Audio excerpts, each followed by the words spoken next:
Voilà, on va retourner à Dakar pour l'actualité de l'élection présidentielle. On va retrouver en direct l'un de nos envoyés spéciaux, le rédacteur en chef Afrique de TV5 Monde, Ousmane Diaye. Alors Ousmane, une élection sereine, pas d'incident à signaler pour ce premier tour? Oui, Xavier, de l'avis général, ici, cette journée de scrutin s'est bien passée. Les gens ont voté dans le calme, mais à noter un problème récurrent des électeurs que nous avons rencontrés qui ne retrouvaient pas leur nom sur les listes électorales dans les bureaux de vote. À signaler aussi cet incident, cet accident plutôt, dans la ville de Mour, non loin de Dakar, qui a fait un mort, un enfant renversé par un bus de militants de la coalition au pouvoir, Xavier. Alors Ousmane, pas encore de résultat à 17h16 à Dakar. Les bureaux ferment dans une heure. Les tendances significatives ne devraient tomber que 2 bonnes heures après. Ici au Sénégal, les radios privées compilent les résultats en direct dans leurs soirées électorales.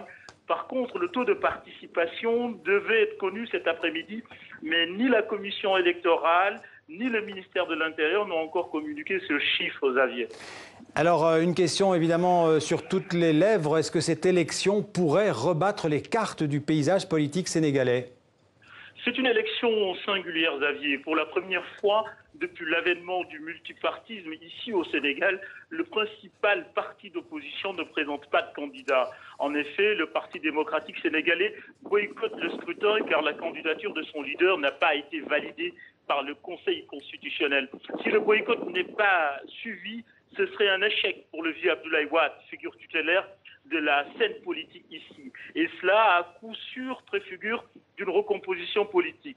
Deuxième point important, Xavier, le poids électoral du jeune Ousmane Sonko. Phénomène politique fulgurant de ces derniers mois, Sonko, c'est un peu le candidat que personne n'avait vu venir.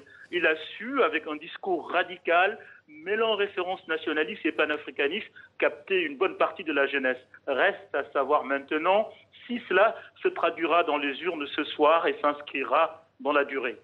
Merci pour toutes ces précisions, Ousmane, en direct de Dakar. Nous suivrons bien sûr ces élections sénégalaises dans nos prochaines éditions.